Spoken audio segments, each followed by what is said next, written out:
Audible ko, Engineer Dea? Ibalik sa'yo, sir. Audible ka, sir. Yeah, I think ang assign karon nga mag-present si Engineer T. And then si Engineer Lacuesta. I think si Engineer Laila is already here.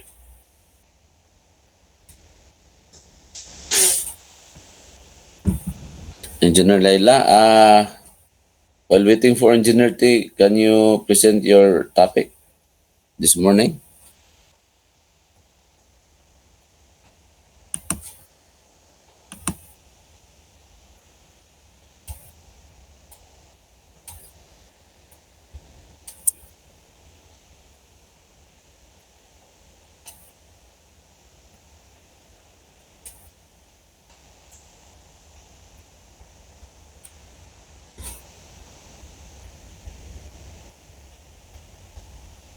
Topic to be discussed is about the tension and compression members, no? Basic siya nga discussion by Engineer T, and then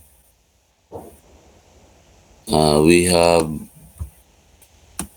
Engineer Lacuesta for the flexural members and design for torsion.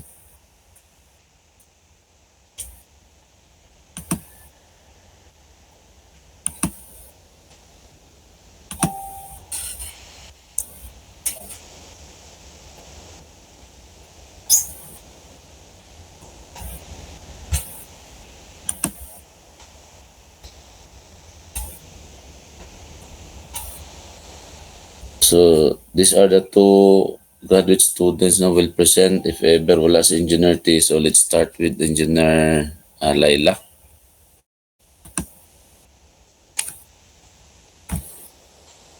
So while presenting your topic, Engineer Laila, please turn on your cam, no? And then after presenting, we will be having a Q&A na dayon. I think nana si Engineer T.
Yeah, I think Engineer T is already here now in the room. So if you are ready, Engineer T, now you can present your topic about the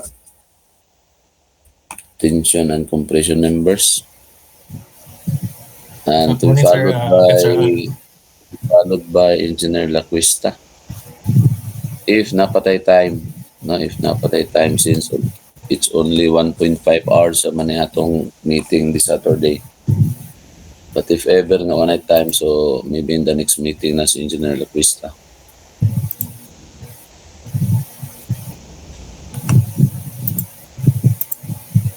Don't forget to open your cam while presenting, no, Engineer T.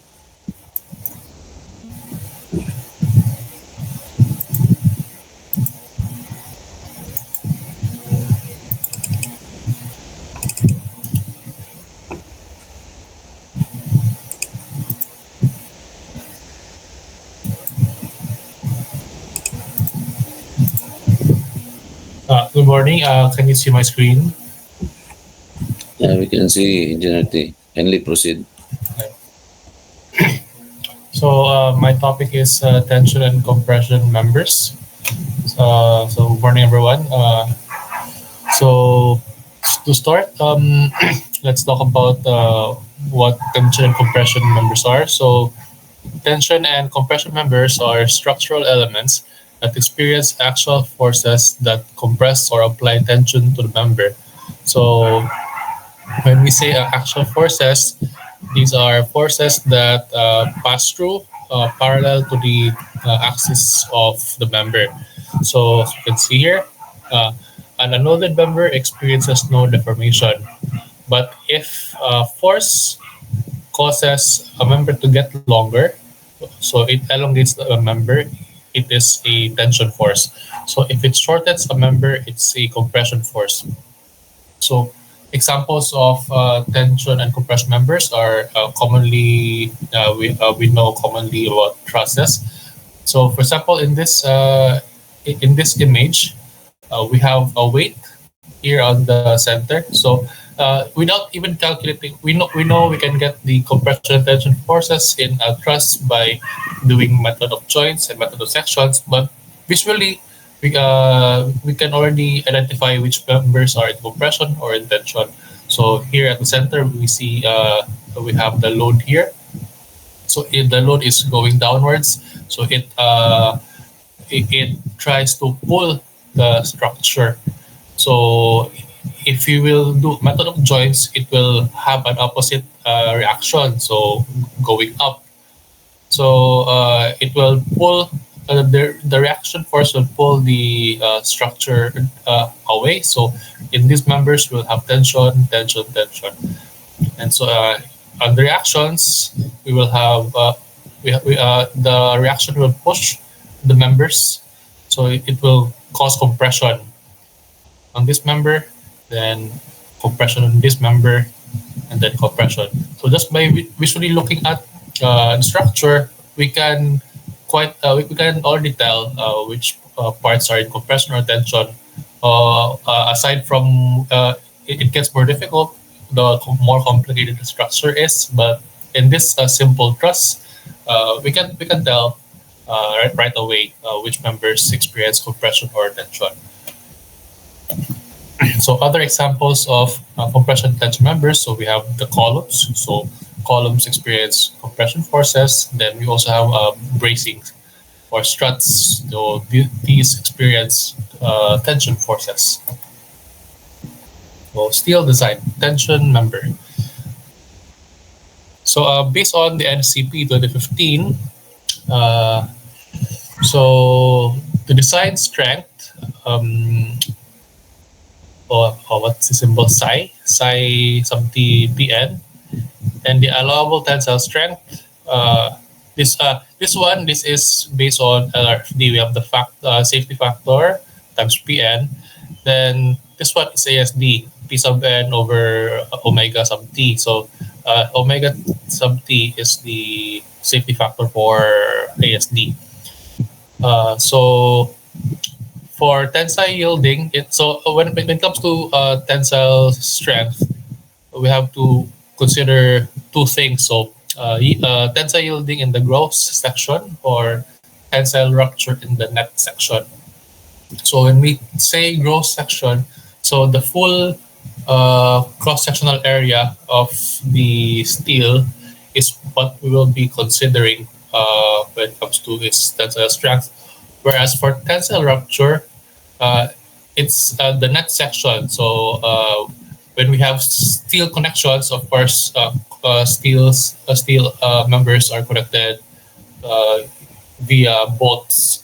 So when we design for tensile rupture, we consider the reduction of the cross-sectional area because of the holes of the bolt connections. So that's what we'll consider in tensile rupture.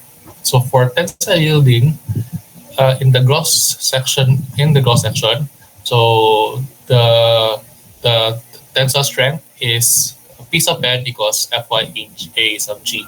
So Fy is the yield strength of the steel, and A sub g is the gross sectional area. So basically, simple principles lang, force over area. So this is the force of the capacity of the structure. Then this is the stress capacity of the steel member, the yield strength and the cross-sectional area. So for LRFD, and this is the nominal design strength. So when design structures, we have to put safety factors.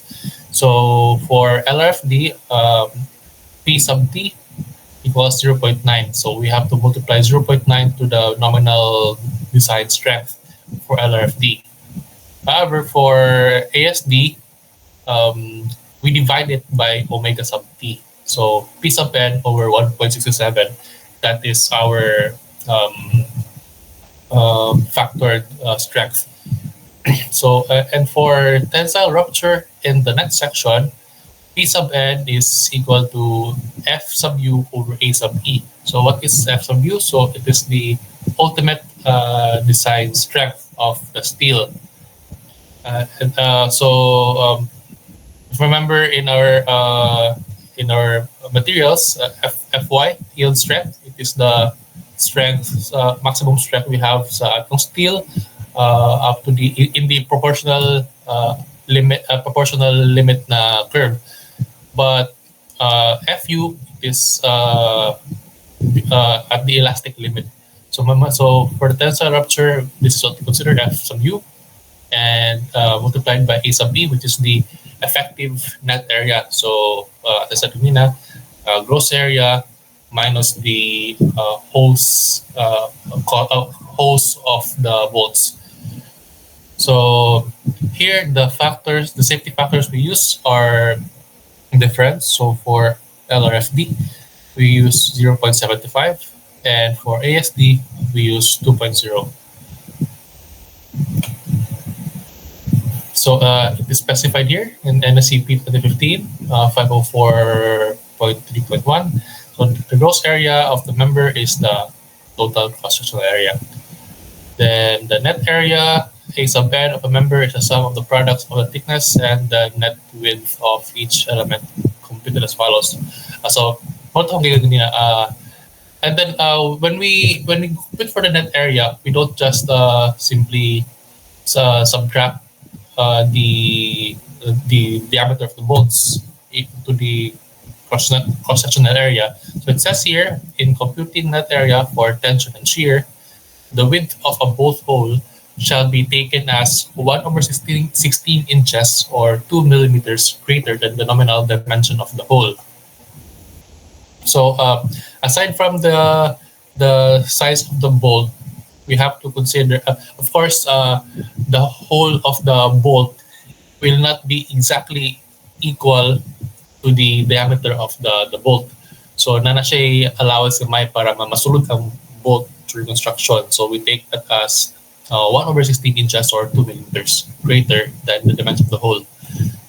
So for a chain of holes extending across a part in any diagonal or zigzag line, so if natay bolts na dili completely aligned tanan bolts niya, so may mga diagonal spacing, so the net width of the part shall be obtained by deducting from the gross width of the sum of the diameters or slot dimensions as provided in this section of all holes in the chain.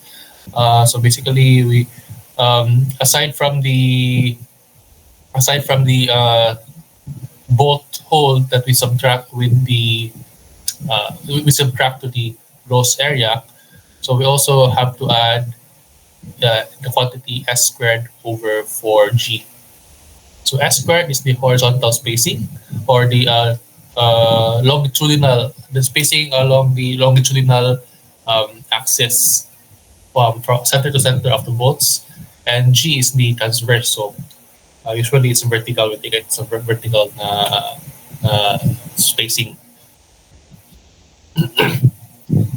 So here, NSCP 2015, 510.4.1. So, if wala naka-align ang bolt holes, na siya diagonal spacing. So S is this one, that's the longitudinal, and G is the transverse. And also A sub B, so that type provision here that the net area should not be less than should not be greater than 0.85 A sub G. So our net area is less than or equal to 0.85 of the gross sectional area.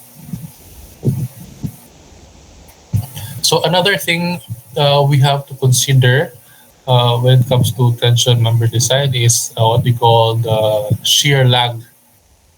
Because, for example, in an ideal world, it is good to to think about steel, the stress that is experienced by the steel member to be uniformly distributed all throughout the section. But in reality, that's not always the case. So, for example, if you take this angle bar, nakaweld na siya here sa sides. So these sides stiffen siya, na siya weld. But on this part of the angle bar, the flange here, it is not connected to any member. So when this member is loaded, it will not experience a uniform distribution of the stress. So na siya shear lag effect. So that is something that we should also consider in deciding tension members. So I will show later how we decide, how we take into account the shear lag effect. Although sa shear lag effect, factor yan po na siya magawas na siya sa LSCP, naka-tabulate. So mga approximation na yapon siya. So here, the effective net area of tension members shall be determined as A sub E equals A sub N times U. So U is the shear lag factor. So A is the effective area and AN is the net area of the steel times the shear lag factor. So nara sa LSCP, although kani siyang table is na ako na siya nakuha sa ASC, pero same ra gyapon ni siya sa LSCP table. So for example here, all tension members where the tension load is transmitted directly to each cross-sectional elements or by fasteners, so and shear lag factor is 1. And here, all tension members except hollow structural steel, HSS, where the tension load is transmitted to some but not all of the cross-sectional elements by fasteners. So muna ko gingon na dili uniformly distributed by loads. So the formula for the shear lag factor is this one. U is equal to 1 minus X bar over L. So X bar is kanyang yung eccentricity sa fastener. Yeah. And usually can X bar given na ni siya sa material properties. Then over the L, it is the length of the total length of the connection. So here, X bar is the eccentricity of the connection, L is the length of connection. So the gun cases, the different types of members, so different with our formula for the shear lag factor.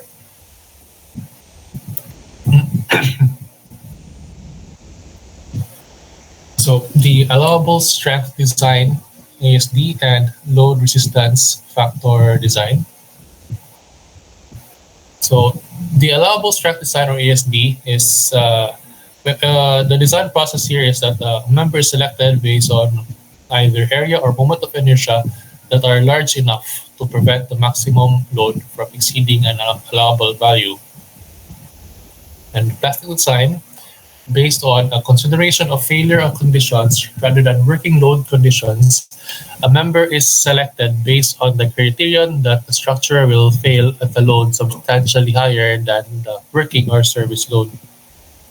And for load and resistance factor design, similar to plastic design where factored loads are applied, in addition, the theoretical strength of the member is reduced by the application of a resistance factor.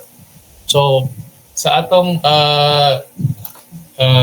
design in practice, common good sa ato, especially sa Philippines, sa kaning load and resistance factor design LRFD.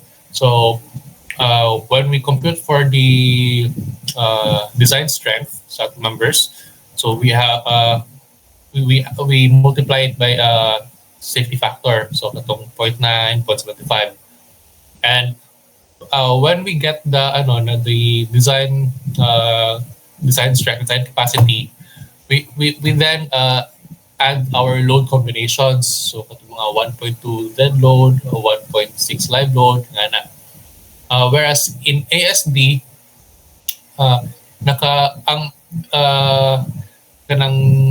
ang ASD is dili na ta mag load combinations. Ang load combinations kay walay factors, it's just dead load plus live load.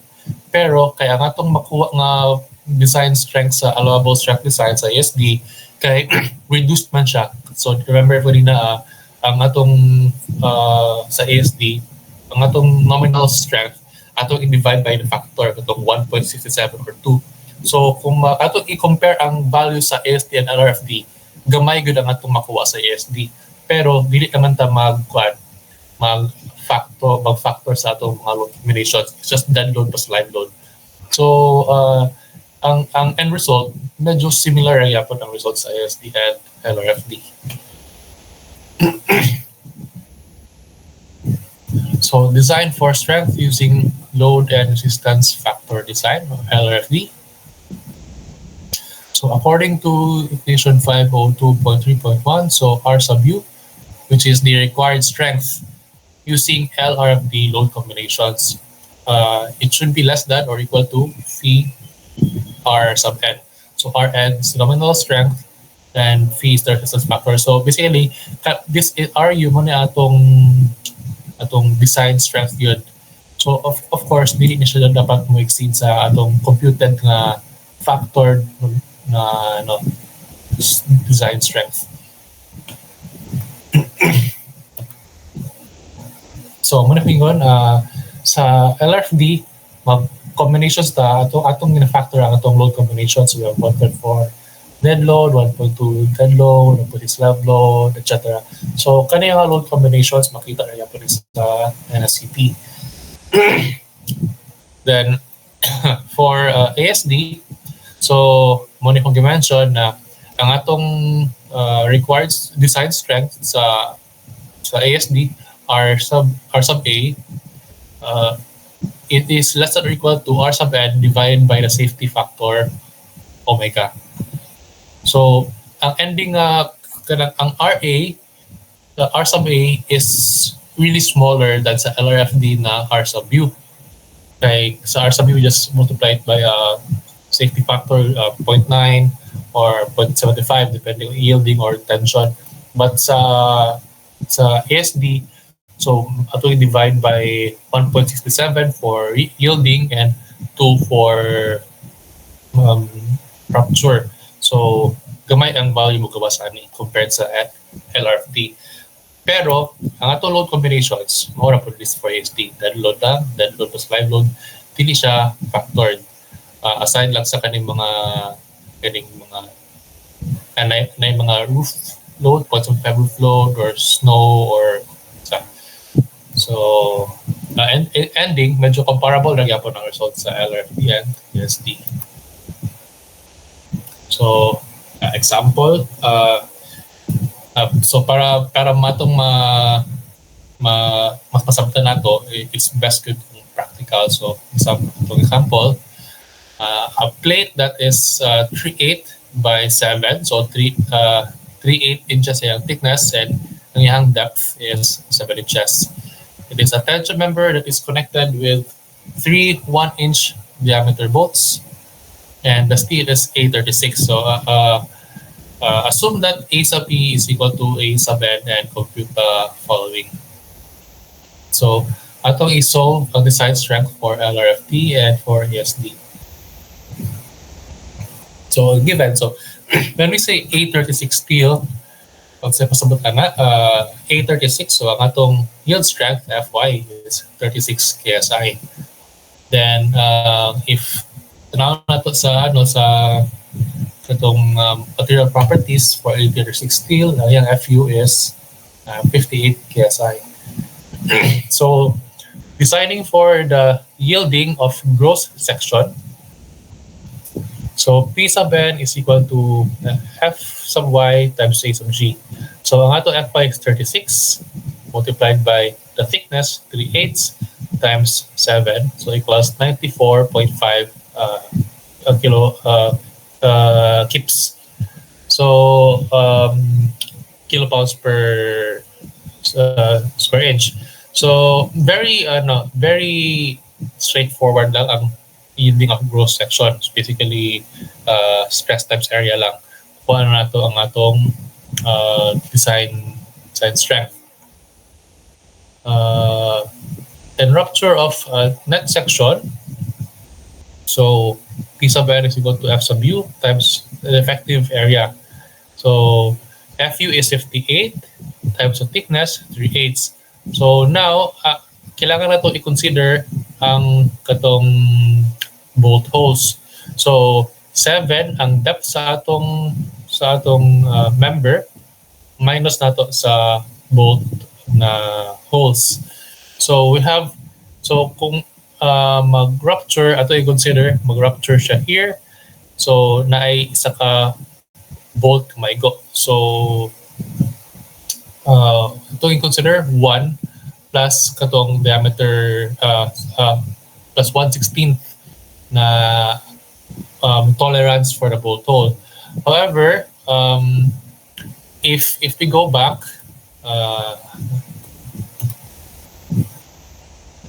so ang butang here, the width of the bolt hole is taken as 1/16 of greater than the nominal dimension of the hole.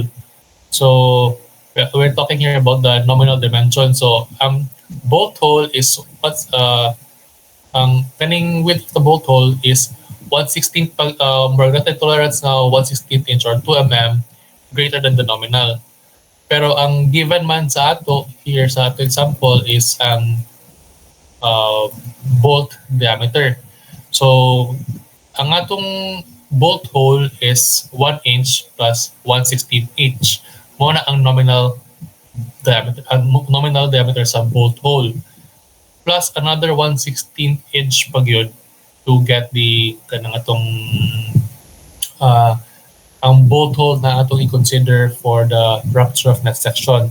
So 7 inch ang atong depth minus 1 plus 1/16 na katong nominal bolt hole plus another 1/16 pag yun sa katong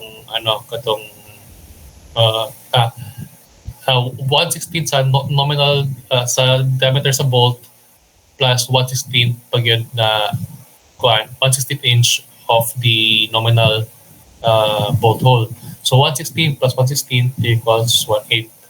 So if ang given here is if let's say ang given here is 1 inch diameter bolt hole, so ang atong i-add is 1/16 lang. Pero since ang given man dari kay ang diameter sa bolt mismo dili hole, so mag-add ta og 1/16 plus another 1/16 pag yun.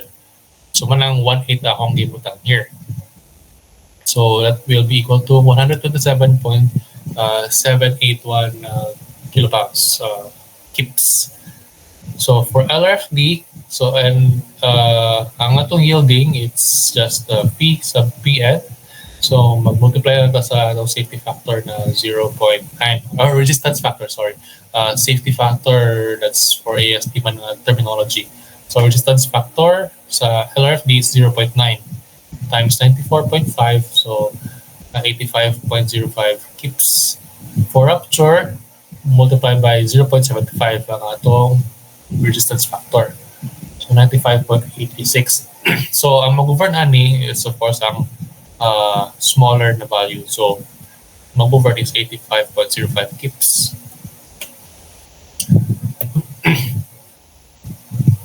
Then so for ASD, we just divide it by sa yung pagka-notate na ko. So it's P sub n over omega dapat. So 94.5 over 1.67 for yielding sa ASD. So 56.587. And for rupture, so 127.781 divided by the omega safety factor of 2. So 63.891. So if we compare nimo ang LRFT and ASD, mas kamay gyud ang ASD. Pero dito na siya sa pag-load combinations, same na din ang end result. So here, ang mag-govern is ang yielding sa ASD. So 56.587, kaya mo lang smaller value.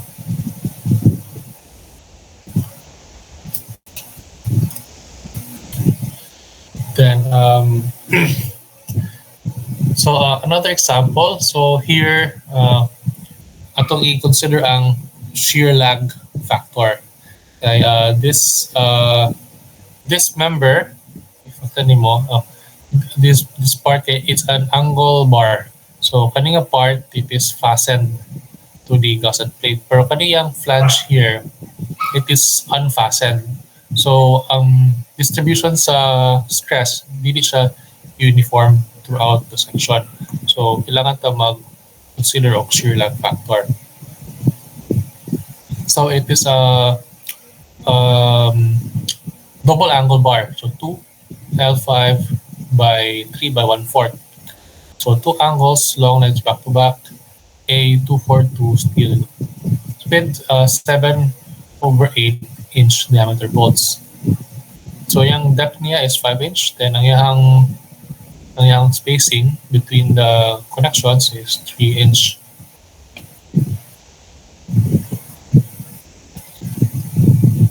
So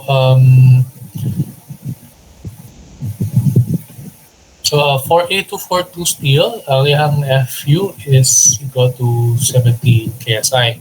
So balikan ni kay since we're considering the shear lag factor, so ang atong isolve lang isang rupture. Okay, dito naman sa rupture ma-consider ang shear lag factor. So all we need to know is the FU, so 70 PSI. Then the cross-sectional area sa A sub n sa angle bar is 1.9 square inches. Then ang yung X bar, katong yung eccentricity of the connection is 0.648 inches. So P sub n is equal to F sub U times A sub B. So first, atong call ng A sub B. So 2 times 1.94 kay comment 1.94 mo na siya kaning yung A sub n. Then duha man siya ka angle bars na back to back, so times 2 minus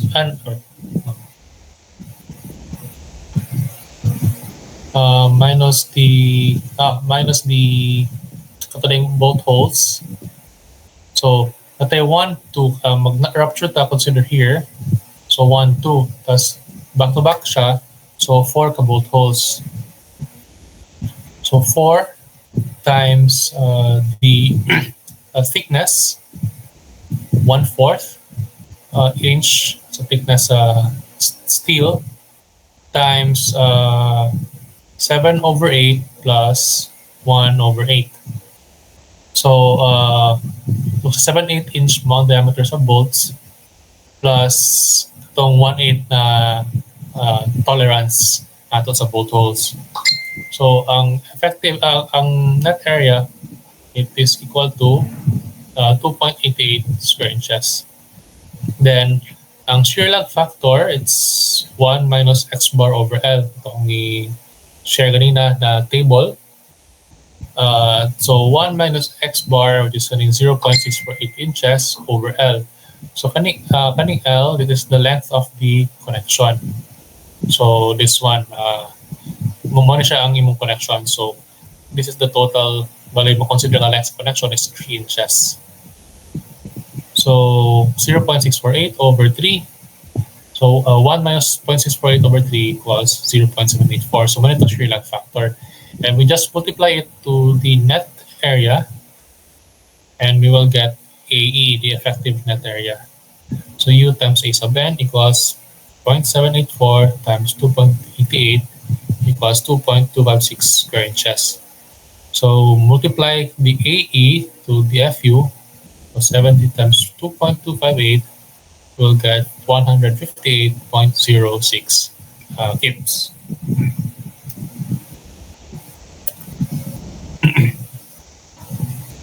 So next is another example. So this one is makita nimo na staggered ang atong bolt connections, dili na siya kanang aligned.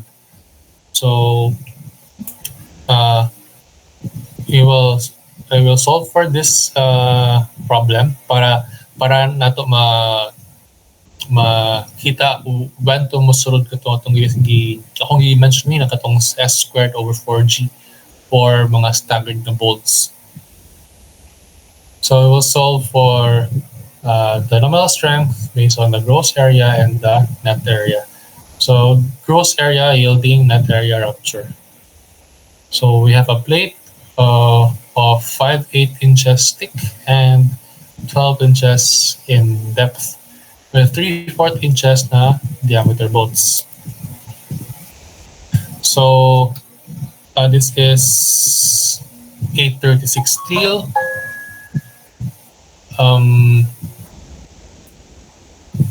For 836 steel, ang atong Fy is 36 KSI.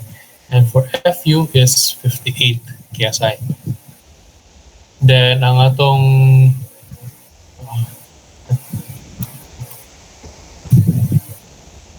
sorry, wala na siya.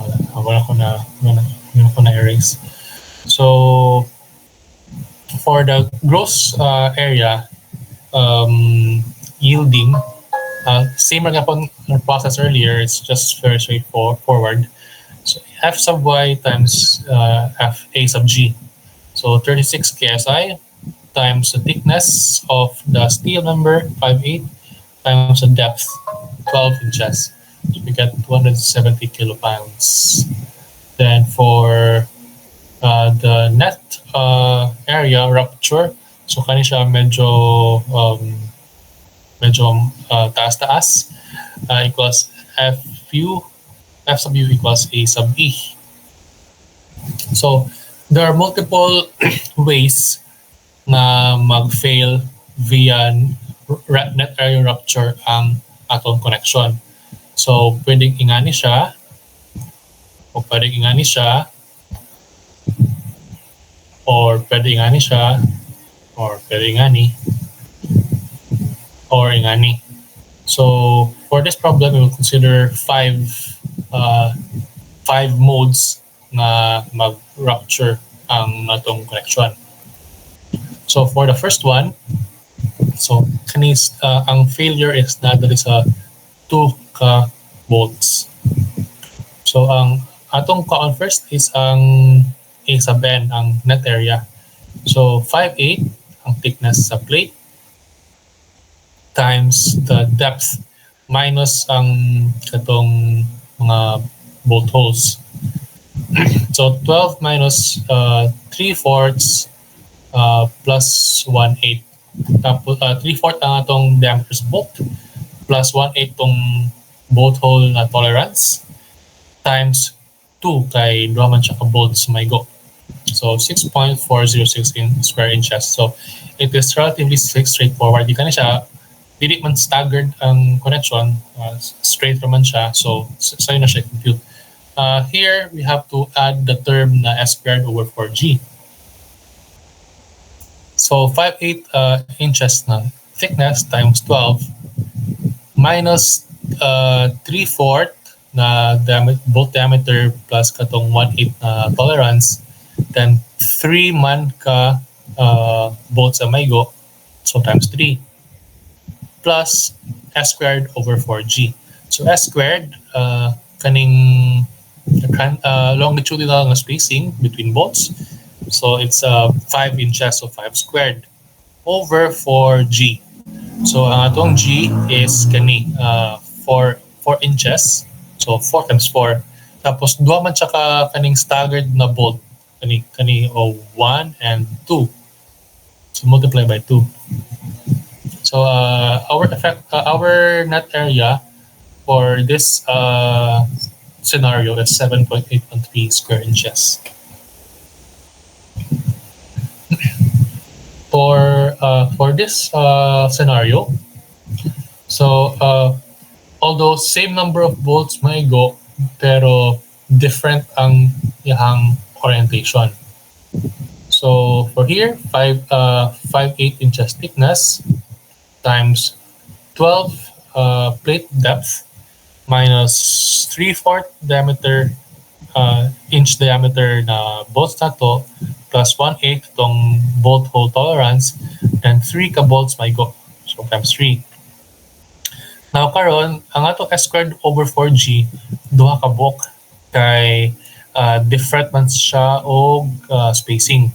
So from this bolt to this bolt is 5 inches. For this bolt to this bolt is 3 inches. Pero ang atong G na to pareho ra 4 inch 4 inch. Or if different siya, so different po ang magawas sa G per term. So here 5 squared atong S, 5 squared over 4G, so 4 times 4 inch. Plus 3 squared, so kaning atong ang S na to for this bolt to this bolt is 3 inches over 4G, 4 times 4. Now karon natay gi-add here nga factor 11 over 10. So ano man kay if we consider a tension force, tension, stress applied on the member, we consider that all of these bolts will resist the tension stress uniformly. So for example, kung 100 kilonewtons ang force here, so each bolt will resist it equally. So 1, 2, 3, 4, 5, 6, 7, 8, 9, 10, 11. So each bolt, ang i-resist niya is 100 kilonewtons divided by 11. Kaya 11 man sila kabuk na bolts. But if ingani ang atong i-consider na failure, so these bolts, kani sila ang nag-fail. Kani siya, wala na siya nag-resist. Kaya kanilang na bolts, kani siya nga section, kanira nga bolts ang nag-resist na sa stress. Kanina man ang nag-fail. So kani wala na siya nag-act. So but of course when we are designing man the capacity sa atong steel member. So dili man pwede na kanang so we need to consider good the full 100 kilonewtons sa atong stress to design our steel. So kailangan nato bali ang tabo mo ani is 10 volts lang over 11 total volts ang ga-act. So ang metabo 10 over 11 lang nga force ang bali effective in this situation. So kailangan nato i-consider ang full 11 ang full force of each 11 na volts.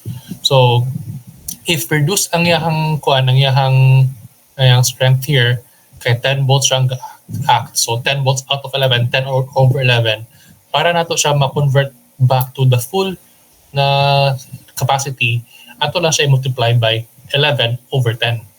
11 man total volts, then 10 ra ang ga-act here, so 11 over 10. So 10 over 11 volts, multiply nimo by 11 over 10, so makuha na siya, masakto na siya. So that's why we have this factor here, 11 over 10. So we will get then 7.906 square inches. And then in this scenario, ano siya, same lang po na process. So 5/8 times 12 minus 3/4, 3/4 ang atong bolt diameter plus 1/8 atong bolt tolerance times 3. Kay 3 man ka bolts ang may go. Plus S squared over 4G. So ang atong S here, kani. So from here to here, 3 inches, 3 squared over 4G. So pareho rin sila, 4 inches, 4 inches. Then, since equal na siya, 3 inches, 3 inches put here, so pwede ato na yung times 2 na lang. Then, karon ang atong factor here is 11 over 9. Okay? Amandari ang atong failure. So, 1, 2, 3, 4, 5, 6, 7, 8, 9. So, 9 lang ang 9 lang ka volts ang bali effective na resist sa atong stress.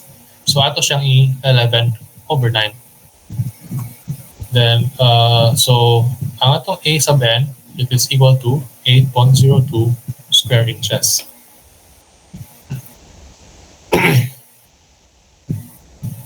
So in this scenario, so bali ang atong failure is na diri nga bolt and na siya ang diagonal line gani.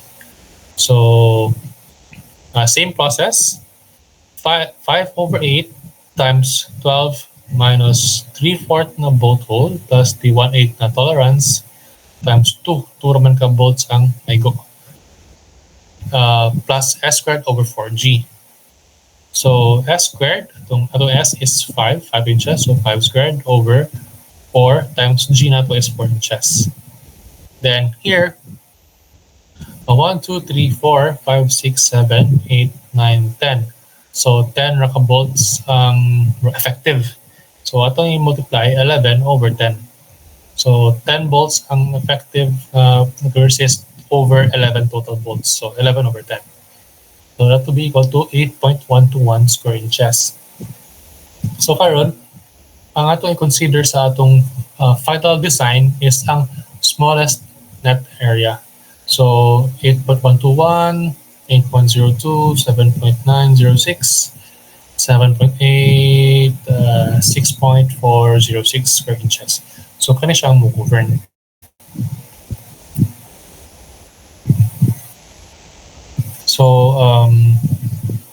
So current for the PN, P sub n, atong final nga designs nominal design strength, FU times AE. So 58 KSI atong F sub U times kato na yung smallest na mag-govern na A sub n. So 6.406. That's equal to 371.548 kilopounds. Then for block shear, so kani similar lang yapon siya og kanang concept sa katong rupture of the net area, pero different lang yung failure na scenario. Okay, with the rupture, vertical man ang yung failure pana, but with block shear, literally mag-shear siya. So parallel ang yung failure to the tension sa stress, parallel siya, and then bali mag-failure ang isa ka block anak siya, so mag-shear siya. So for block shear, lahi po yung formula as per NSCP 2015. So R sub n ang atong block shear, ang atong design strength for block shear, R sub n, is equal to 0.6 times F sub U, the ultimate tensile strength, times A sub NV. So this is the net area subject to tension, plus UBS. UBS is a factor siya na siya kanang same siya sa katong shear lag na consideration. If you assume na uniform ang stress distribution along the entire cross-sectional area, so 1 rang UBS. But if not, nasa calculations, if not, usually ang ginagamit is 0.5, pero other calculations for that, pero kanang usually given na magiging sa problems ng UBS. Then S sub U times A sub NT. So net area subject to shear. So nganong natay duha ka area, may net area subject to tension and subject to shear. So with block shear, bali duha ka kanang forces yang gina-resist. So shear and tension. So if kani siya, if ang ato yung consider is kani nga plane along the longitudinal axis, so na siya shear, mag-cause siya og shear diri. So we have to consider the ang stress caused by the shear here. Also, however, kani nga portion pod along the transverse axis, it will also kani siya nga portion, it will experience tension. So duha ang atong i-calculate ani ang kani nga axis for the shear, kani nga axis for the tension. Then however, natay maximum na na kanang allowed na R. So dapat ang R sub n dili siya mo exceed sa 0.6 F sub y. So the yielding strength dili na siya ultimate tensile strength. So 0.6 F sub y times the gross shear area A sub GV plus UBS FU A and V. Same right here. So kanila ang term among change. And since sa FU A and V, it's FY A GV. Then for LRFD, ang atong resistance factor is 0.75. Then sa ASD, ang atong factor, safety factor, omega, is 2.0. So, example, we have a tension member here. It is a plate which is 3 inches thick times 5 by 5 and 1/2 depth. A242 steel. It is connected to a 3/8 inch thick gusset plate, also of A242 steel. And the hand bolts, it's 3/4 inches in diameter. So determine the normal block shear strength of the tension member. So atong ingani man ang orientation sa iyang connection, so atong i-consider ang block shear, ingani siya. So ang atong block shear, kuan siya, mo pass through siya sa mga bolts, paano siya. So kani siya nga portion, ano siya ang mag-shear.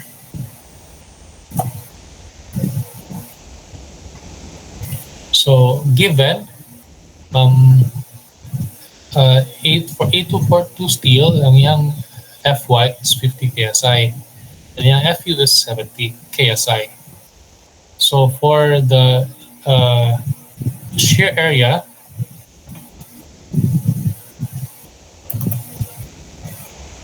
so first atong ang shear area is kanilang ang gross area ang atong i-consider sa shear. So siya, area is the length of this kaning block times the thickness.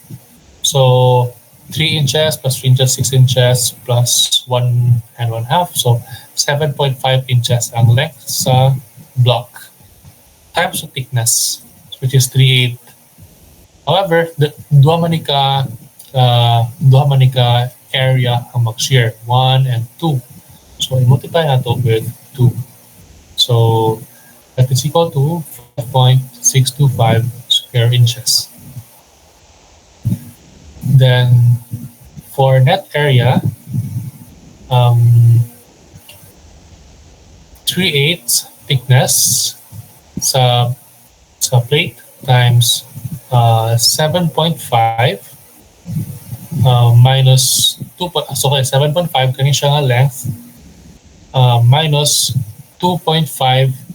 Kaning 2.5, this is the number of bolts. So kani siya bolt ay go 1, 2, and kani siya half from bagya siya sa half sa bolt. So 2.5 siya. So 2.5 pieces of bolts to consider times 3/4 bolt diameter plus 1/8 na itong bolt hole tolerance. Then duha man ni ka section sa maigo. kani and kani, so times 2. So yung net area shear is 3.984 square inches. Now for the tension, so kani siya nga part. So we have the 3/8 inches na thick and times 2.5. So kani siya ang iyang depth niya 2.5 minus ang kaning both holes. So half ra ni ang ato ma-consider and half ra ato ma-consider. So half plus half, 1 na siya. 1 both hole times 3/4 inches diameter of both plus 1/8 tolerance. So that is equal to 0.609 square inches tension area. Then solving for R sub n, so 0.6 F sub u times A sub nv plus UBS F sub u times A sub nt.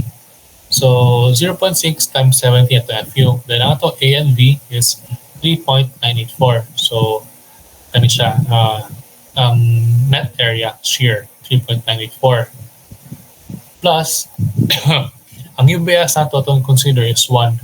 We assume na uniform ang distribution sa tension. So 1 times FU is 70 plus ANT is 0.609. So kani siya tension area 0.609. That is equal to 209.958 kilopounds. Then for pero it states here na kaning atong mag-calculate na design strength, hindi siya mo exceed aning value. So we also have to solve this for the R max.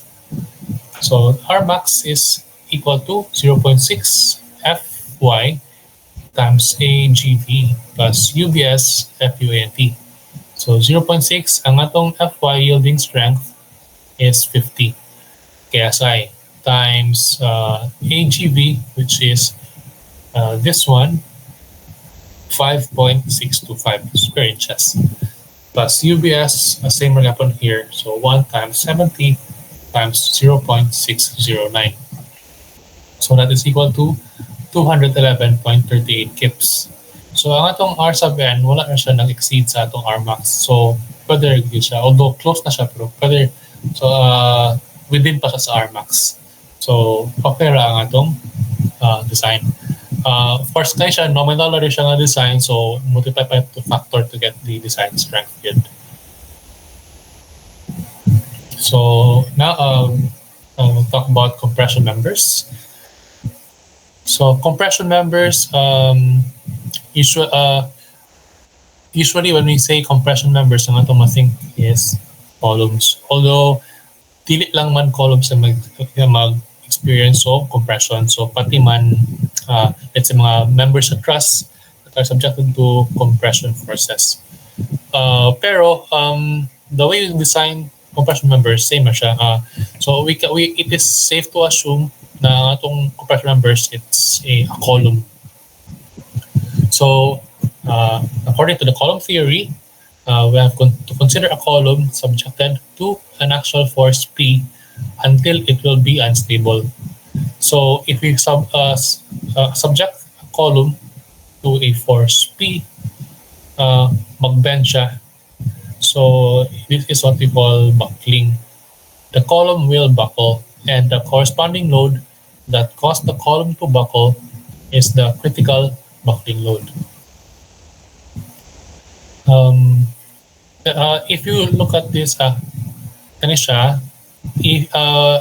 familiar naman ta sa slenderness ratio, di ba? So if we look at this column na it is very slender, so when we subject it to a force P, mag-buckle siya, mag-bend siya. But in a short, stocky column, so dili very siya, stable, dili siya mo buckle. So ang failure lang noon pod sa short column is crushing. Although like dako kay ang force kailangan para gyud mag-failure due to crashing ang short column. So what we usually do is we design for buckling, not really for crashing kay dako kay ang capacity sa column until siya mag-crashing. So we design for buckling. So ang if you think, if you look at this in different ways, kung imo ning i-rotate kaning column here, mura ra gyapon siya beam nga nagkuan kanang nag-flexural bending. So similar ang iyang concept sa beam. Then in this figure, so makita nato different modes sa buckling sa column. So if we add kanang mga stiffeners sa column, mag-buckle siya in different ways. So if you have kani siya nga column, the first column, wala siya applied load, so of course di siya mag-buckle. So ang buckling to n equals 0. But then if you apply a load here, so pin support siya, so na siya isa ka kaning mode of buckling. However, if we add a kanang stiffener or bracing here sa yung midsection, so mausab na ang iyang shape of buckling. So muna na siya, muhas na siya. So n equals 2. But if we add stiffeners at mid third points, so at L over 3, so ingani na po ang iyang shape sa buckling. So n equals 3. However, when we design a column, ang formula sa atong column is kaniman. So natay L here. Ang L ang itong i-consider here is ang effective length, ang effective unbraced length.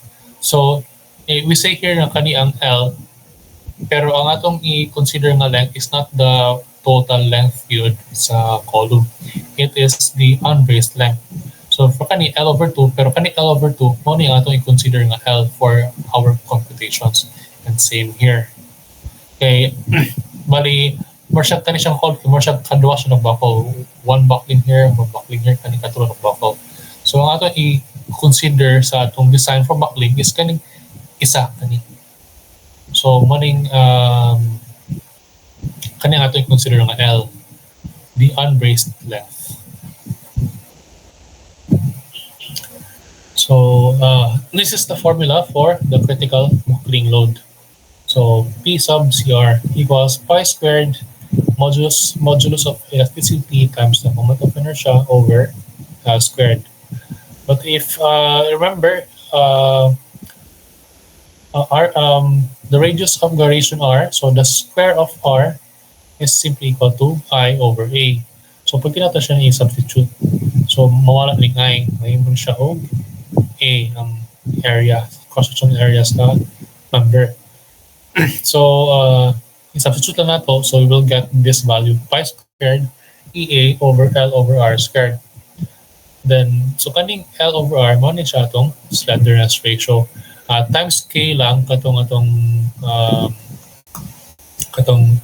factor lang, slenderness factor.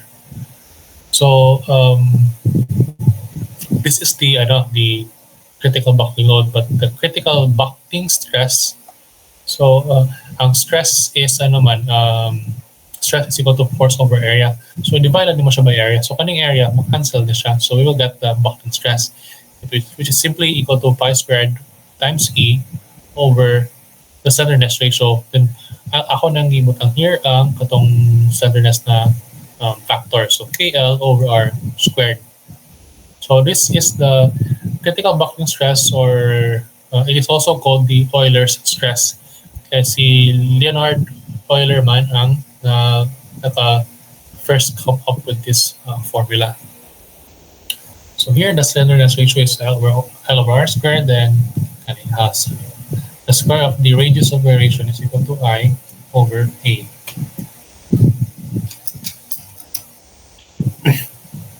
Then Euler's equation for short columns.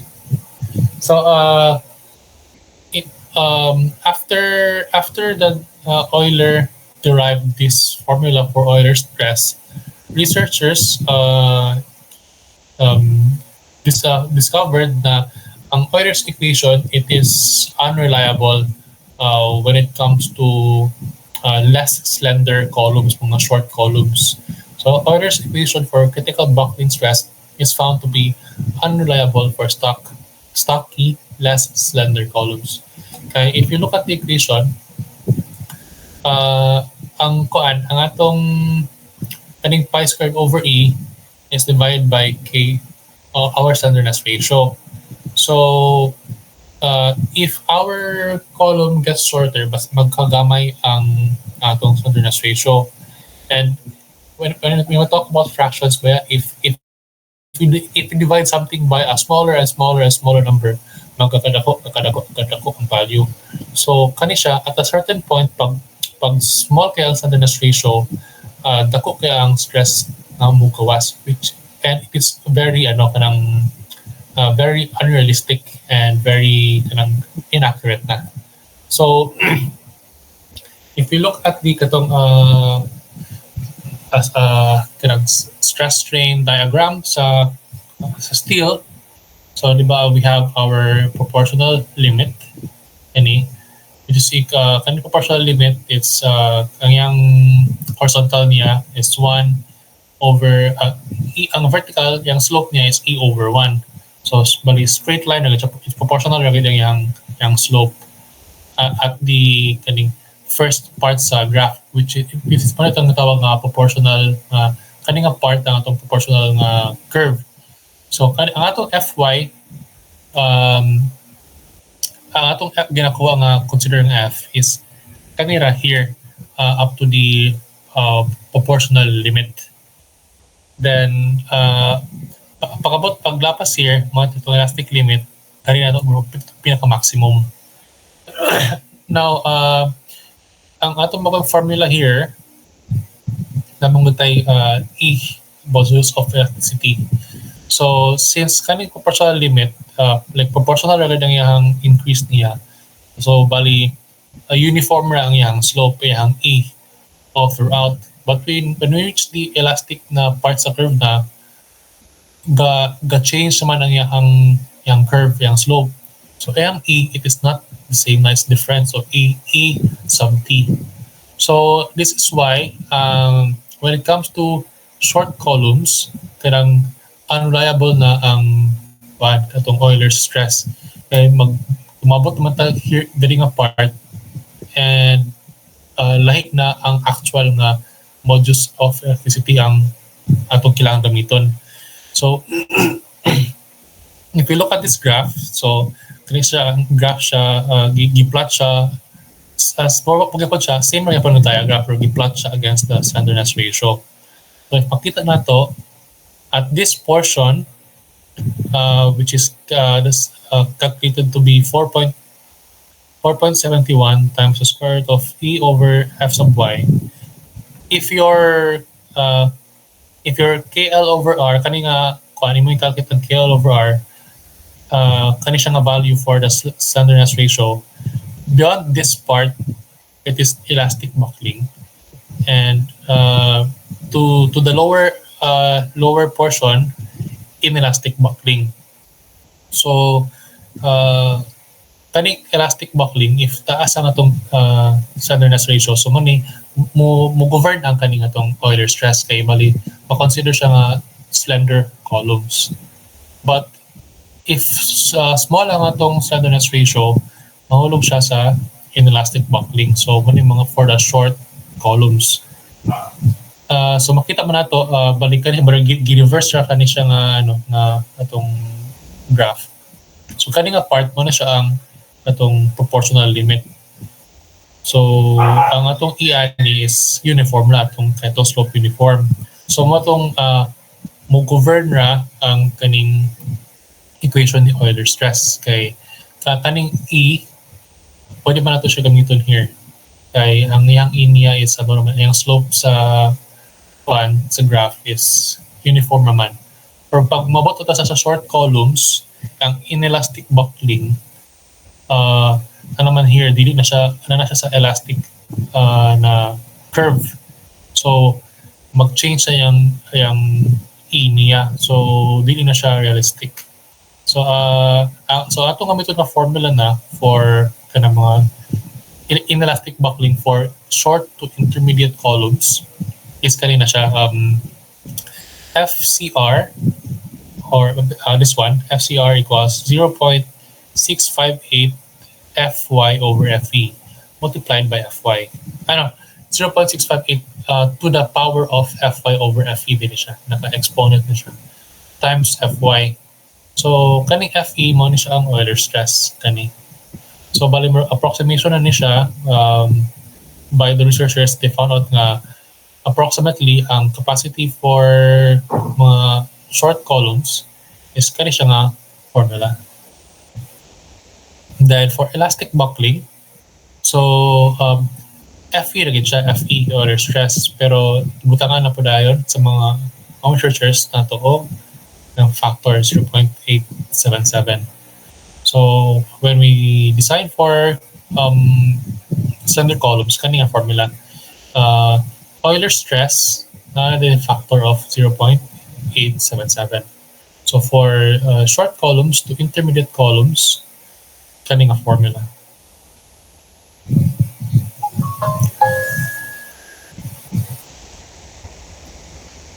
So now katuday sa ato slenderness ratio, if remember natay factor nga K. So dili na to makita sa kani siya nga table nga sa ASC pero puti sa NSCP.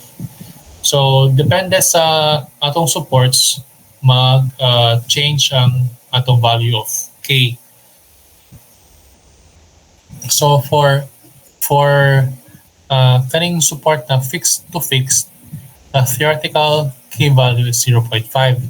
Kay if you look at it, ang deformation na curve sa atong fixed na column, kani nga portion na pa siya straight portion, then ay pa rin siya ka curve, then balik siya straight. So ang effective tiyang length kung ano siya mag-buckle or half ra siya. So matong theoretical K value is 0.5. Then if we look at this figure, fixed support and pin support. So at the fixed support, so ano pa siya portion na mura siya kanang braced pa yung action kay straight pa man yung curve diri. Kaya pa rin siya here mo curve, then paludong here sa pika support. So ang theoretical K value is 0.7. So kaning K more siya kanang factor lang, reduction factor lang sa effective length. So kan bali ang effective length niya sa kanila nga portion nga nag-curve to buckle. So 0.7. Then for this figure, fixed support siya. But yung other end niya, it resists kanang bending, pero free siya to translate. So dili siya mo rotate, pero kuan siya mo move siya laterally. So ingani ang curve niya. So since kanina portion niya kay kanang muana mo kanang curve niya, then dako kay ang translation here. So ang atong i-consider nga K is 1 ra gyapon, so yung effective length niya is kanina gyapon full length. Kaya ang full length niya o may nag-curve. So theoretical K value is 1. Then for pin and pin supports, same ra gyapon kay from the support nag-curve naman siya going to the other support. So kanina ang full length na yung may consider, so which is 1. Then for fixed support to free support, so dili siya versus to bending or translation. So 2 ang yang ikuan. Balik kay kay very man siya kanang dili siya versus to bending, then dili siya versus to lateral. So dako ato i-consider nga values K, so 2.0 And same po here. Pin support to support merges o bending but translate kapon. So 2.0 atong key value. Although kani siya naka-table ni siya pero nagini ang calculation gud para makuha ang key value. Pero approximately more gyapon ni siya ang value nga magawas sa calculation.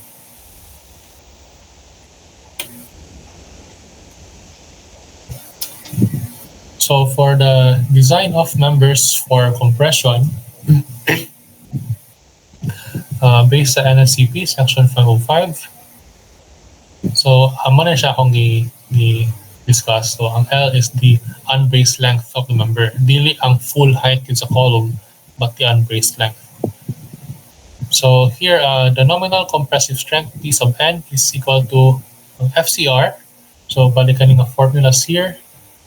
This one times the A sub G, the gross area of the column. So the flexural buckling stress FCR is determined as follows. So one akong discuss. So 4.71 square root of E over Fy. So ano siyang itong limit here sa slenderness ratio. So below this inelastic buckling, beyond its elastic buckling. So for the slenderness ratio less than 4.71 square root of E over Fy, so kani siya nga mo ni siya nga equation for the FCR itong gamiton. Then for slenderness ratio greater than 4.71, so kani atong gamiton as per NSCP. Then pwede na po na dili na ito gamiton ng kaning slenderness ratio. Pwede ito mo diretso FE is greater than or equal to 0.44 Fy. So bali mo solve ito diretso sa FE. Then ito siya i-compare to 0.44 Fy. So if the FE is greater than 0.44 Fy, then inelastic buckling siya. Then if FE is less than, then elastic buckling. So same rin po ng result. But different lang nga itong gamit nga itong limit states na to. So where Fe is the elastic critical buckling stress determined according to equation 505.3.4. So kani siya Fe. Pi squared E over slenderness ratio squared. So the two equations for calculating the limits of section 505.3 based on the slenderness ratio and the one based on Fe, same ang result niya. So kani siya, kaning slenderness ratio or kaning Fe, same na yung result. Different lang atong gamit na kuan.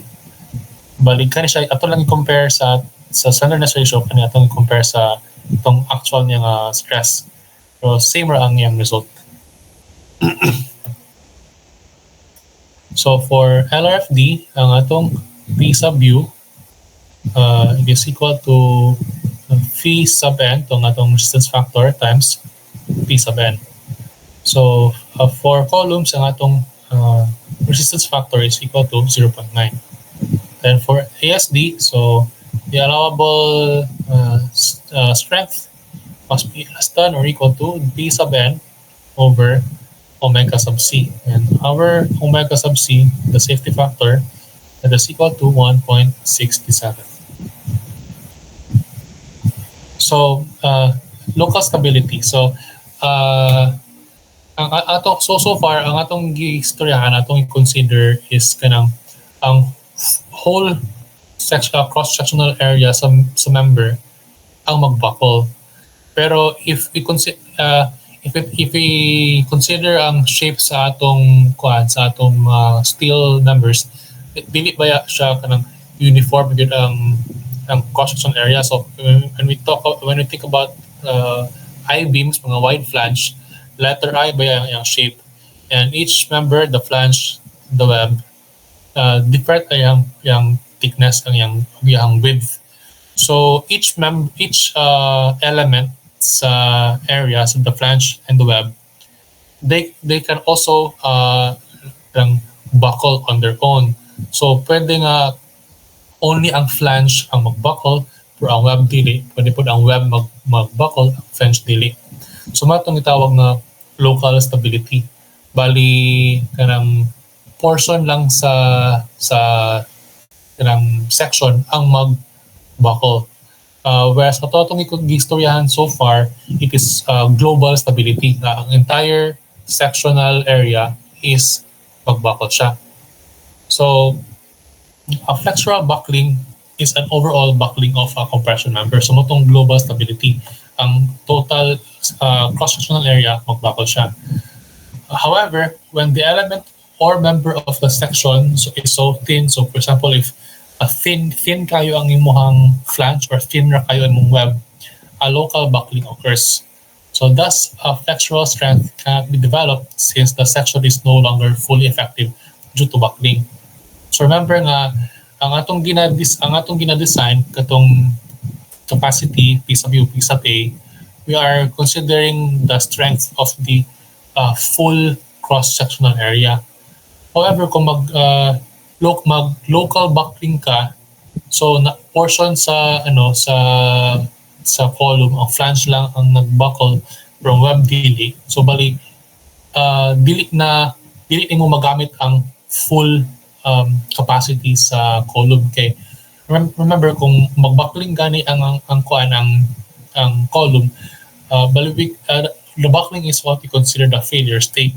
So if one portion pa lang sa area nagbuckle na, so na-fail na siya. So for example, kung nag-local buckling ang flange, so failed ang column, and then even though ang mong web wala siya nag-buckle, kay bali dili naman ang full area sa column ang able nga maka-resist sa load, kay nag-partial buckling naman siya.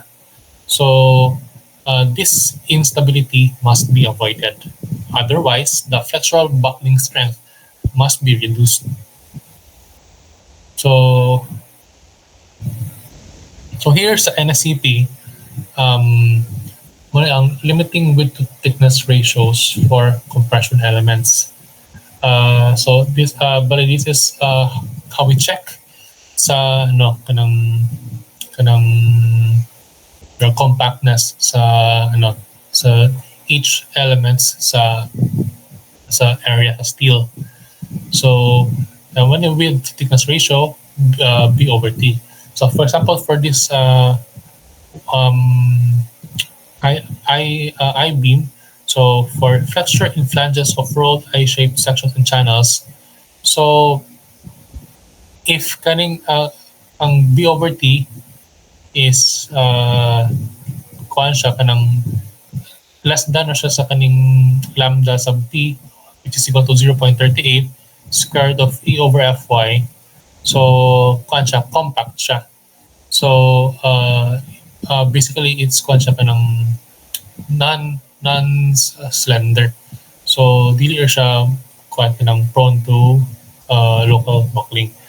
And then here, if greater siya, mabot siya nga nga value, greater siya ni non-compact siya, 1.0 square root of times square root of E over Fy, so non-compact na siya. So bali kanin siya nga table, this just describes nga kanang ang width to thickness ratio ato siyang i-compare sa kaning lambda to check if kanang compact or non-compact ang atong section.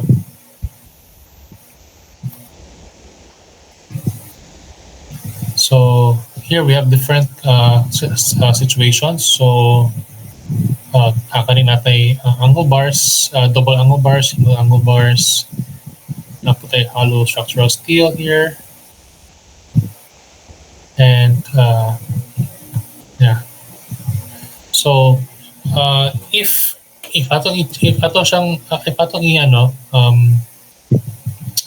we find out na atong width to thickness ratio sa atong member, so atong calculate and find out nato nga slender ang element, so let's say slender ang flange or slender ang width ang web.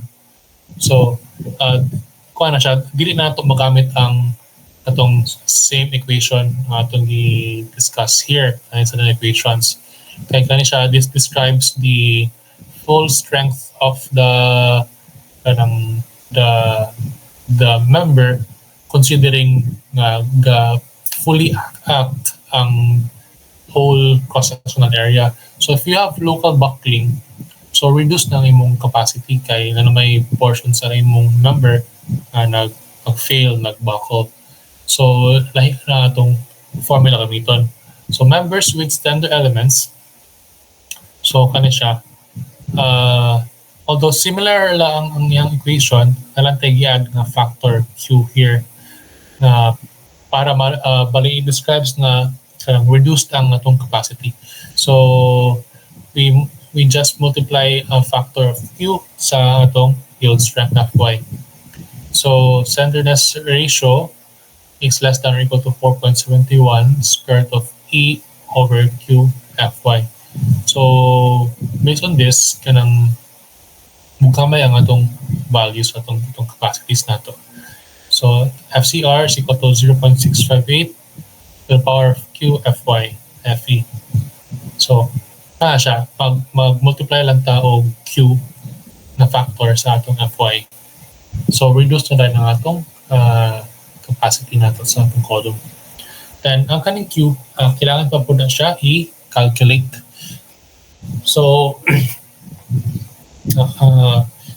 ang atong Q, it is equal to 1 for members with compact and non-compact sections as defined in section 502.4 for uniformly compressed elements. So kapag kanang if kanang non-slender siya, so kanang Q is equal to 1 itong gamiton. Pero for members with slender na element section, so na siya kanang members na slender, so ito kung as I discussed, if you compare mo with the thickness ratio, then ma-find out nimo nga kuan siya kanang slender ang imong element. So muna siya, ang Q is equal to QS times QA. So for cross sections composed of only unstiffened slender elements, so QA is equal to 1.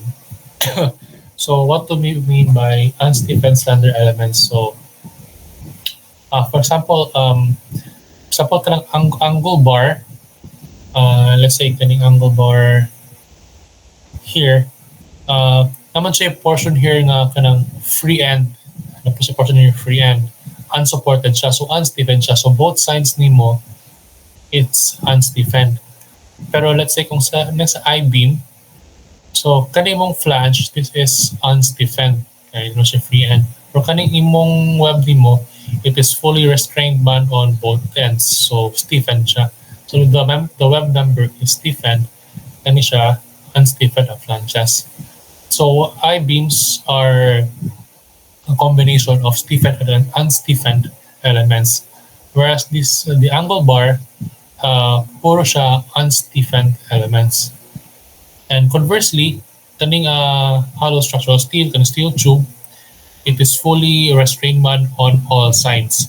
So this is a member that only has stiffened elements.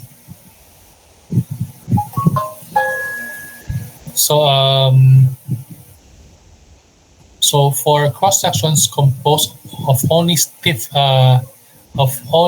stiffened slender elements, so mato, if only stiffened slender elements, let's say like the steel tube, so QF is equal to 1. Pero if only unstiffened slender elements like the angle bars, QA is equal to 1. But for cross sections composing of both stiffened and unstiffened slender elements like the I-beam, so different ang value of QA and QS, so Q will be equal to QS times QA. So for unstiffened slender elements, so moment to formula Q equals QS times QA. So if for only unstiffened slender elements, since atong QA is equal to 1, so mawala ni ang QA. So Q is equal to QS. Then vice versa, only Stiefel elements, so QS will be 1, so Q is simply equal to QA. So for slender unstiffened elements, the reduction factor QS for slender unstiffened elements is defined as follows. So kanya siya medyo dagdag siya formulas. So for flanges, angles, and plates projecting from rolled columns or other compression members. So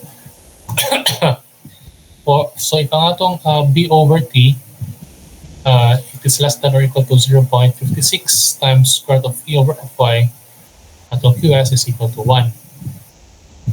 However, if atong B over T, it's greater than 0.56 but less than 1.03 times square root of E over Fy, so atong QS, I calculate siya with just this formula, so medyo kakana ka siya formula, no? So 1.415 minus 0.74 B over T times square root of Fy over E.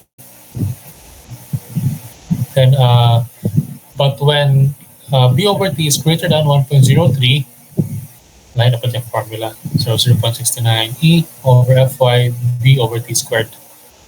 So kailangan i-calculate ang atong QS.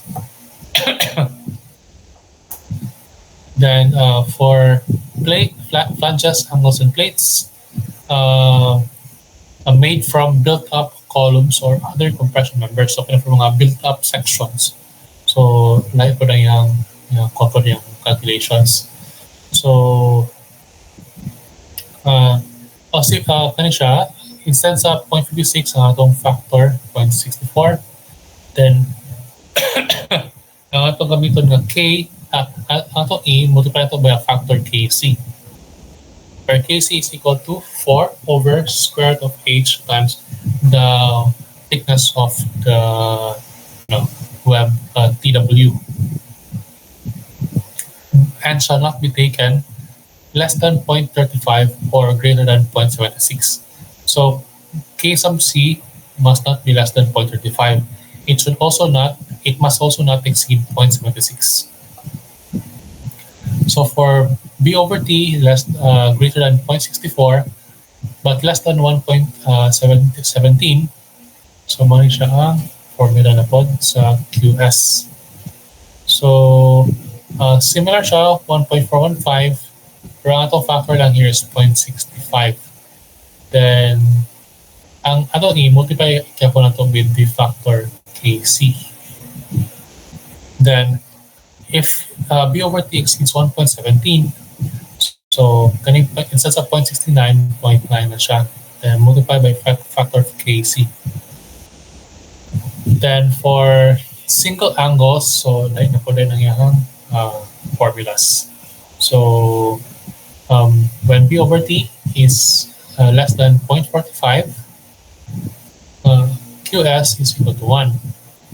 But if it is greater than 0.45 but less than 0.91 square root of E over Fy, so this formula, atong QS 1.34 minus 0.76 B over T times the square root of Fy over E. Then when B over T is greater than 0.91 square root of E over Fy, then QS is equal to 0.53E over Fy times B over T squared.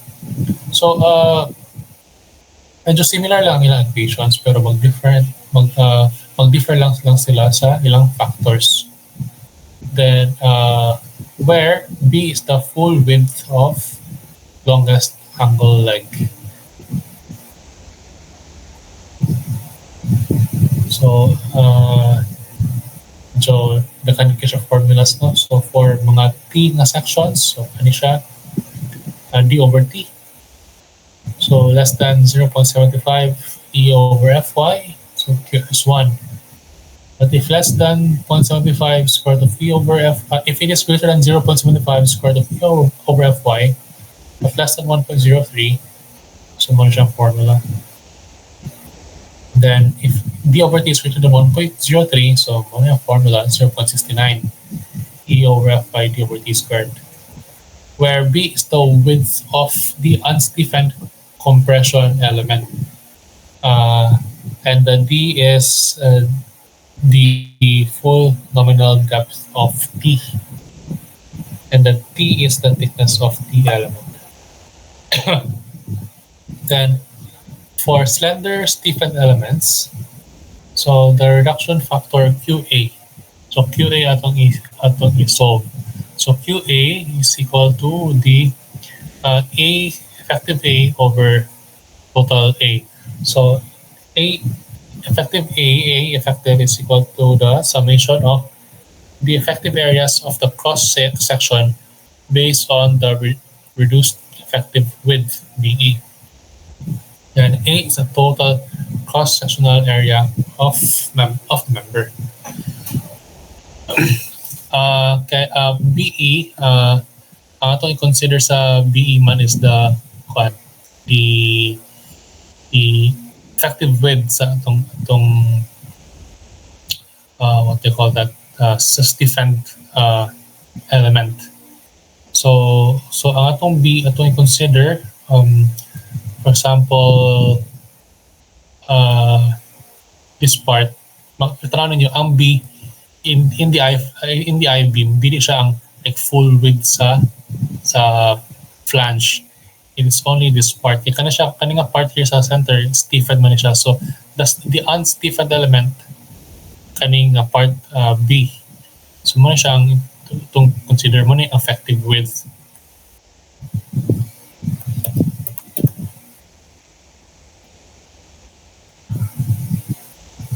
So for uniformly compressed slender elements with B over T greater than 1.49 square root of E over F, except flanges of square and rectangular sections, so mga tube. So ang formula for uniformly compressed slender elements is this one. Ang BE, ato mang isolve ang BE. So 1.92 square root of E over F times 1 minus 0.34 over P over T square root of E over F, which must be less than or equal to itong B, where F is taken as FCR, with FCR calculated based on Q equals 1. So kani siya F is FCR lang siya, balik kani siya formula.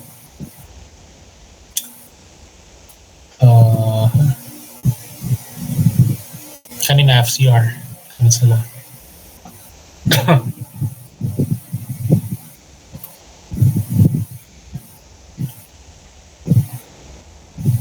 For flanges of for mga tubular na section, so for flanges of square and rectangular slender element,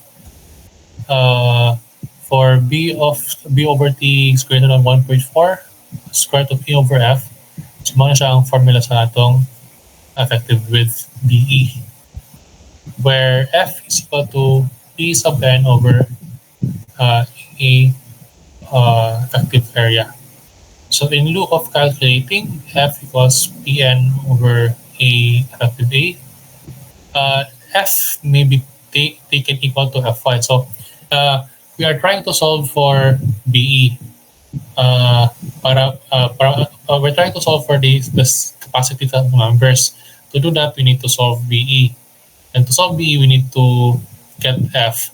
But the formula of F is equal to the capacity of AF. So kuan siya kanang circular reasoning siya. So lisod siya buhaton. So kailangan, so we can assume kaning F is just equal to Fy. So F may be taken equal to Fy. So for actually loaded circular sections, so muna yung formula. So 0.11 E over Fy less than D over T and less than 0.45 E over Fy.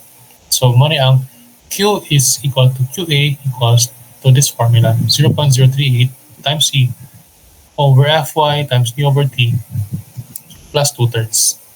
So where D is the outside diameter and T is the wall thickness. And that ends my presentation. Okay, so thank you very much, no, Engineer Oliverti, for that informative presentation of the compression and tension members. However, if I may request Engineer Tino, I think you need to present next time to include the Sagrad. Okay, sir. Wala na ako na-consider ang Sagrad, sir. Yeah, because in your PIT number 1, you can see in your Google Classroom.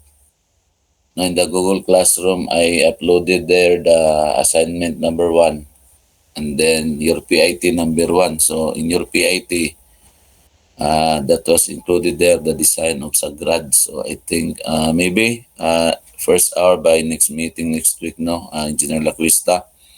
Before you proceed with your topic, we require to present Engineer Tino the Sagrad, a bit of an overview on how to design a Sagrad. So kindly, a brief lang siguro ng kuha na Engineer T, Sagrad, focus on the Sagrad. Okay, sir. Okay, thank you. So I think we don't have enough time today, no, for this meeting. Every Saturday we will meet 8 to 9:30 a.m. no, instead of 7:30 a.m. because it's too early, no, ang 7:30. So we move that one to 8 to 9:30. So on Thursday, still the same, no, 6 p.m. to 7:30 in the evening. So I've checked your attendance already, no, for the interest of time. I think I don't see Engineer Winakila. Are you using the same Engineer Tagupa? The same lang inyong gigamit nga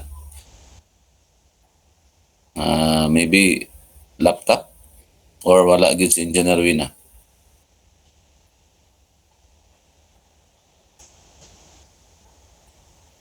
Naba si Engineer Mara?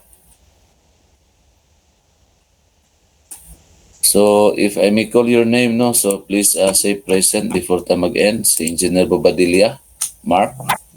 Morning, sir. Present. Morning, si Engineer Dinlaza. Good morning, sir. Morning, Present. si Engineer Kilat. I think wala si Engineer Kilat, no?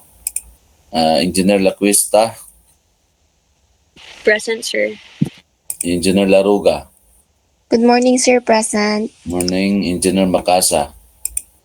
Good morning, sir. Present. Engineer Madelo. Good morning, sir. Present. Engineer Magto Lian. Good morning, sir. Present. Morning, Engineer Mingito. Good morning, sir. Present. Engineer Ponte. Good morning, sir. Present. Engineer Samporna.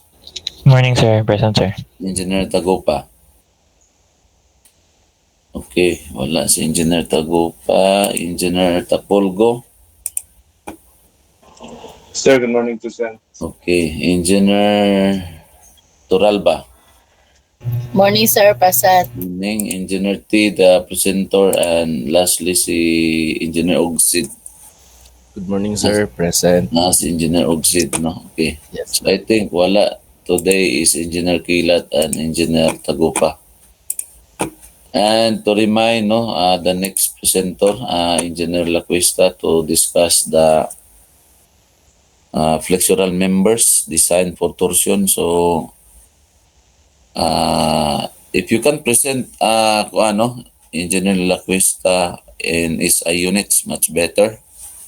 And Engineer T also, if you have some materials nga in SI units, much better, no, if you can also provide or present maybe a sample problem on that. Because later on, kanimanggo mga presentation nato is dito sa atong hands-on or application, we are using the STAAD. Kaning inyong mga assignments, mga PIT, after finishing submitting this one, ato ni siyang i-hands-on o i-model dito sa STAAD later on. Dito na sa term, no, sa final after the midterm exam. So all you did, no, sa inyong mga PIT and assignments, all the calculations will be carried over, no, dito sa STAAD na to, modeling the said structure or structures no sa inyong mga assignments and PIT and doing that one using the software. So mao na siyang direction sa atong subject na advanced steel structures, all related to steels.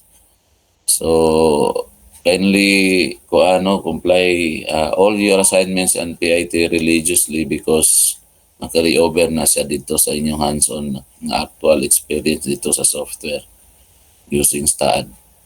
So in your PIT number 1, that's why I require NOS Engineer T to present briefly concept and principles behind the SAGRAD, especially in its design, because that's part of your innovative task no, sa PIT number 1 in which you are going to design the SAGRAD. No, para na mo a bit of an overview o refresher no, on how to do it sa design.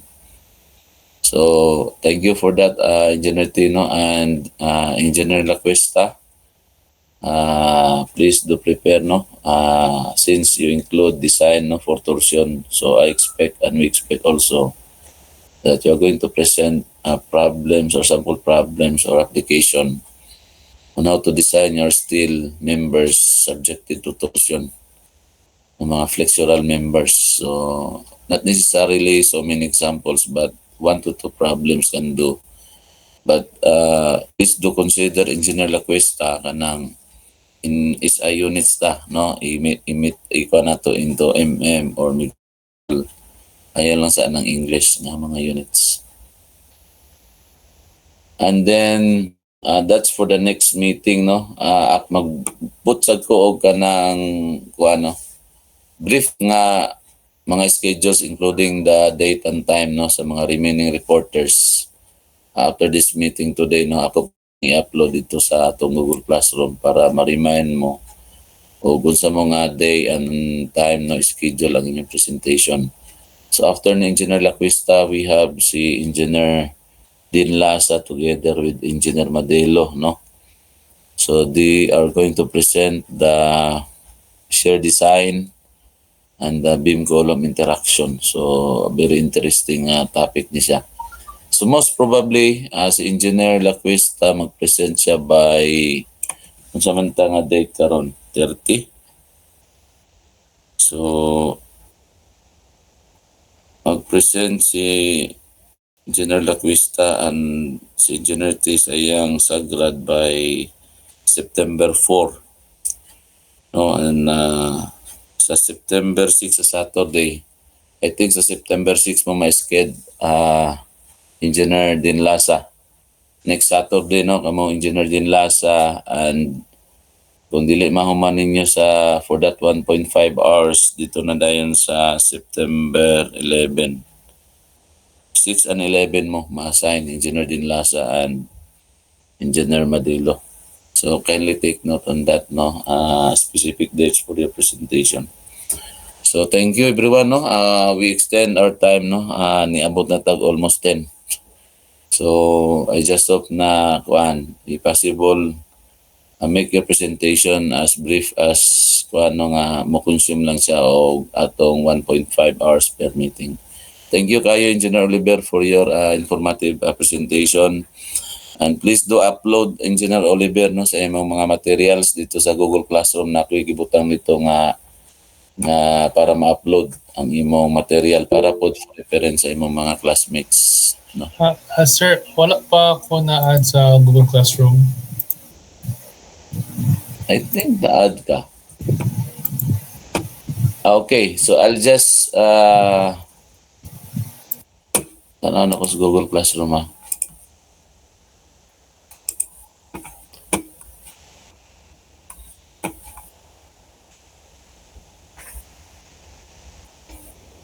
Gi-invite man kadi wala pa nimo gikuan ang invitation. I think gi-invite ka Engineer T but wala sa nimo gi-okay ang invitation. Sa Gmail sir no. Oo. Sige sir. Tawag mo ko nakita ng notification ng pugod sir. Appeal si Engineer Lian Magto sa Gmail gi-invite mong duha. Okay, sir. Thank you. So wala ko yung makita sa Anyway, sa email na GC, ako na notification. lang i-send ang link sa GC na lang para dali rin nyo makuan. Okay, thank you, Dali sir. mo makasulod, okay. Sige, ako lang i-send ang code, no? Para makasulod mo sa Google Classroom. Sige, thank you everyone. See you this coming Thursday po, no? Kindly prepare engineer tis mo sagrad nga brief discussion o si Engineer Laquista. Salamat, no? Have a happy weekend, everyone. Thank you, sir. Thank you, sir. Bye, sir. Thank you, sir. Thank you, sir.